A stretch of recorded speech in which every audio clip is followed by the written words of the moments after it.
6 years you will plant seeds, but the 7th year will be a year of rest for the land, a year of rest to the Lord. In these times, some have planted, some have watered, but the growing is up to God.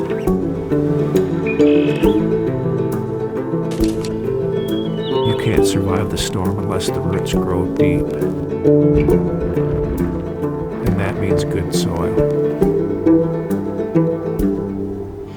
There's plenty of distractions out there. There's plenty of shiny things to take away your attention.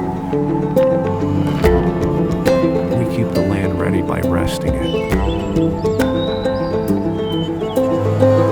6 years you will plant seeds, but the 7th year will be the year of rest for the land, a year of rest to the Lord.